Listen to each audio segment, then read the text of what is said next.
The locals, the Emirati, are less than 20% of the total population. Someone has to do the work. For the most part, Emirati can lead a very privileged life. They benefit from an elaborate welfare system. If they want to, they can have free education right through university, subsidized housing, incentives to marry a fellow national, and the opportunity to get government jobs. The uniform for males of this leisure class is the traditional robe known as a kandura. Expats call it a dishdash. Today, some 30 Emirati have set aside their kanduras and put on the uniform of a cadet pilot at Emirates Airline. Most of Emirati's pilots are non-Emirati, so this is a very special graduation, attended by the Vice Chairman, Maurice Flanagan, and the Chairman, Sheikh Ahmed. He's also the uncle to Sheikh Mohammed. They were both at the very beginning of what has become today the fastest growing airline in the world. It was 1985 when Sheikh Mohammed decided Dubai needed an airline. He gave $10 million to start the airline and said, don't come back for any more. And don't expect any of that protection against competition, because that's not what we do in Dubai. The open skies policy will stay. He was so wise. But his best gift to the airline was to appoint Sheikh Ahmed, who was only 25 at the time, as chairman. You know, I have a boss, actually, who always tell me, if you wake up in the morning, things will be positive, then the whole day will be positive. So actually, we do get a lot of encouragement from him to go ahead. He always said, people sometimes can make mistakes. We always calculate risk. Emirates Airline has become a major player in the aviation world, challenging even the biggest airlines. It has on order more new Airbuses and long-haul Boeing planes than any other airline. It's a Maktoum family business, which makes it rather special. It's got to be good, look good, and make money. Dubai has become virtually overnight a mecca for tourists, even though it is situated at the edge of a variety of war zones. Attracted by the beaches and various Disney-esque entertainments, Dubai's biggest draw remains shopping. Even the airport terminal is turned into a shopping emporium, where kitschy Middle East knickknacks compete with kilo bars of gold for the tourist's dollar. Expectations are that by the year 2010, 15 million tourists will come to Dubai.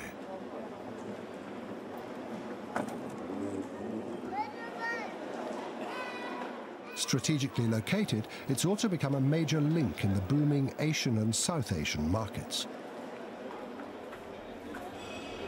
We're trying to make Dubai the hub for the region. We are courageous to do things here in Dubai on such a big scale. When we announce it, it makes the news in the rest of the world. The latest news is that out in the desert, Dubai is building not only the world's largest airport, but also potentially the world's busiest. Eventually, it will accommodate something like 145 million passengers a year. People say, you don't talk about airports more than 100 million a year. We talk about this stuff in Dubai. we know that it's made to work in Dubai. As the sand is moved to create another gargantuan project destined for the record books, there is one record that Dubai can be less proud of.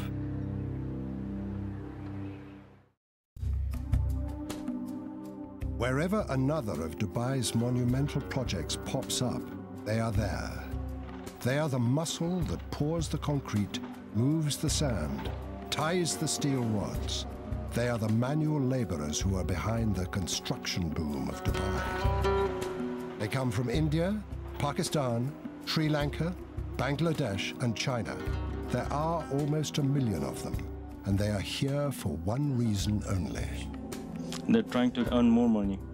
You can't get this much money in their home country. After their shift change, they're shuttled in buses back to their work camps, like this one at Sonapur, a word that means city of gold in Hindi. But this city of gold is somewhat tarnished. 150,000 men are jammed together to eat, wash, and sleep in overcrowded dorms.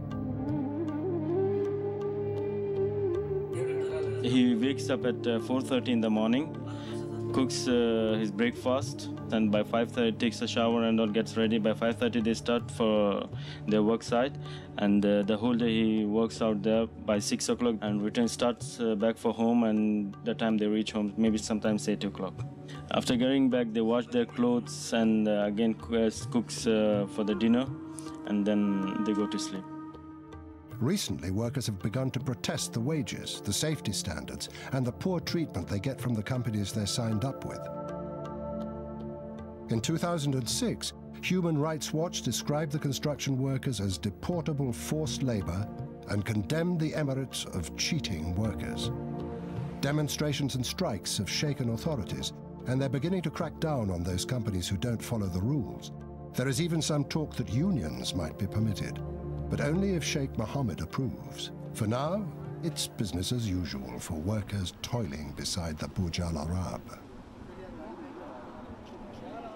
Sheikh Mohammed must have agreed to another beach development. The announcement to the surprised locals came in the form of the erection of a wall cutting them off from the existing public beach. We have this beautiful public beach. They decided to build a hotel. You know, here it's all about hotels. So they just blocked this beautiful beach and they put a wall. On weekends, Melanie Janelle comes down to skate along that beach front. In Montreal, she was a figure skater, almost making it to Canada's national team. And just as in Canada, skating outdoors here turns out to be a definitely seasonal pastime. During summer, it's so hot that if you want to do sport, you have to do it in the morning, 6 o'clock in the morning, because at 7 o'clock, it's already like 40 degrees, so you just forget about it. I've been here for 1 year and a half. The first year was quite difficult to find a place where to live. I rented a villa not really far from the beach, and I have 4 roommates. We are 3 Canadian, 1 French guy, and 1 British girl, but all engineers. It just happened that, you know, we just get along, so we decided to live together. Melanie works as an engineer, debugging computer glitches connected to piloting helicopters. It often requires some hands-on testing. When I want to test my system or the new fix I did, I need to fly it. So that's the reason with a bit of practice, and I learn a bit by myself. I never flew in a real helicopter, never. Maybe one day.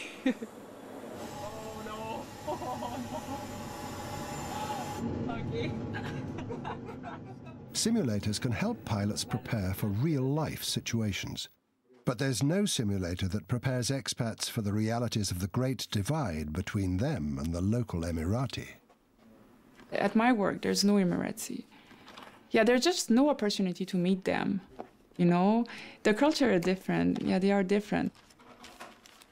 Adding to the cultural divide is a slew of local rules expats are expected to know and follow. So they have a lot of regulations for us, which is normal, you know, all these strangers coming to your country.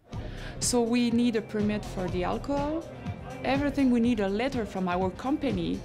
And they mention about our salary. For the alcohol permit, depend on your salary, you can buy a little bit more per month. So you get a high salary, okay, you can get drunk a lot. But this is also a land which has Sharia law, and it's not just Muslim women's rights that are affected. It's not easy to be a woman here, and especially single. So what I do sometimes, like everything about car, about the bank, or if I have any trouble, I call my colleagues and they help me. So they just pretend that they are my husband. So I do that often, yeah. Yeah, like here, the culture, the Arabic culture and the Indian culture, they see women differently. And I want to know more about their culture, and especially the women, because it's more difficult to talk to them. You don't see them often. You see them at the shopping center. Otherwise, on the street, they're just in the car, and they just don't see inside. We have to understand, like, we are in a Muslim country, so, but it's okay.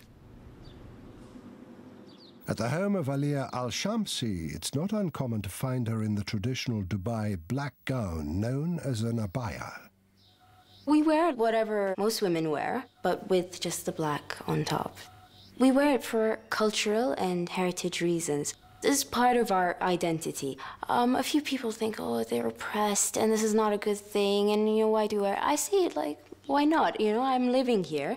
It's part of the culture. It's a nice thing to show that this is what Emiratis wear. We want to hold on to our culture, but we can't really live that kind of life our grandfathers had because obviously everything has changed.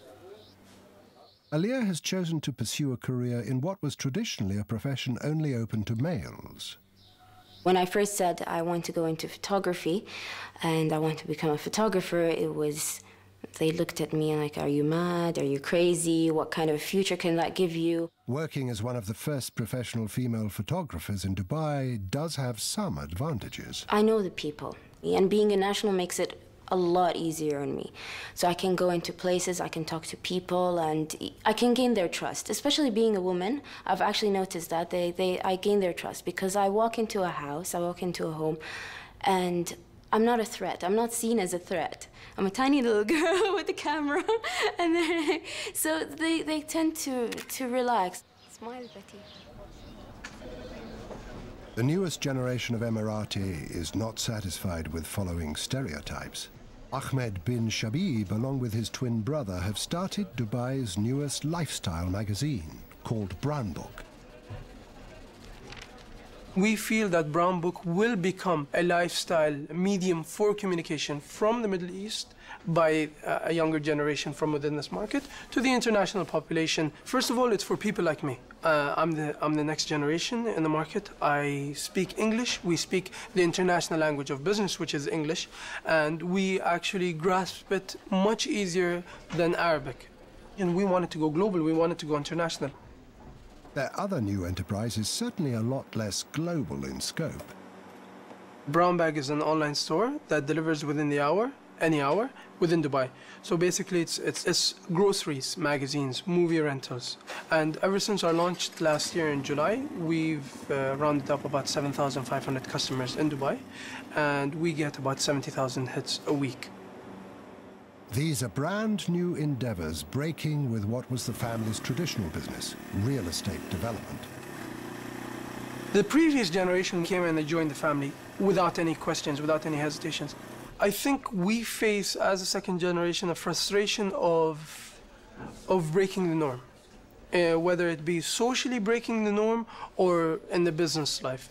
And we want to become basically participants to the international community. However, there is one tradition that the new generation is loath to give up. The long white cloak that's been worn by United Arab Emirati nationals for centuries. If you look at us as a new generation, I'm wearing the Kandora. Why do I wear this? I think it's just identifying our roots and trying to communicate our roots, whether it be in our business, whether it be in our social conduct, or whether it be in our lifestyle, whatever it may be. Currently, the fashion is for young, with-it Emirati men to doff their headscarves at work. They also seem to have given up on their razors. I think, okay, the stubble, I think Brad Pitt inspired us. No, I think it's just how we express ourselves. And I think it's attractive to the girls as well, so. Seeing superficial cosmetic changes might be one thing, but a more surprising change is going on at the Battle for the Beach. That wall, which signified the end of access to the beach for the public, had generated a rare public outcry among the expats. Last week, somebody started petition. And, on internet, it can go really, like, a lot of people sign. And I sign. I send that to all my friends. And lucky we are, they decided, okay, we're going to stop this. They will remove the wall, and then all the expats will be able to go again on the beach. It seems that the man with the unelected supreme authority, Sheikh Mohammed, had actually listened to the people, even if they were just expats. Dubai has become a magnet for the young and ambitious from around the world, drawn by the lure of opportunity and money. It's basically all expats here. So I live here, and this is just one room. Basically what I've got here, I've got my bed. There are 2 side tables. It's a furnished room. And I've got a chest full of my clothes and a fridge. And there's a bathroom on the side. This costs me 5,500 dirhams a month. And I think that's equivalent to about $1,800 Canadian. Davinder Rowe is 31 years of age. After working for 6 years in the pharmaceutical industry in Canada, he's come to Dubai looking for something else. I left a perfectly good position back home, and I'm getting interviews in the real estate sector, in the engineering sector, because they need people. From a professional perspective, there is no better place, I think, in this world to come than right here, right now. And that's why I'm here. People come here when they're single, they can take a chance. They can take a chance on their career, on their professional life, and their personal life. People come here for 2 years, 3 years, and then they want to go home. So they work very hard here, but they play very hard. And it's amazing. It's extremely expensive. They're out and about, meeting people at the same time. They realize that they're going to go back to a regular life. It is a hedonistic lifestyle. Money is one side. The other is how attractive you are. And if you're not decent looking, then you don't represent a good image for any company. Apparently now all these plastic surgery, everything is moving here. Everybody's good looking.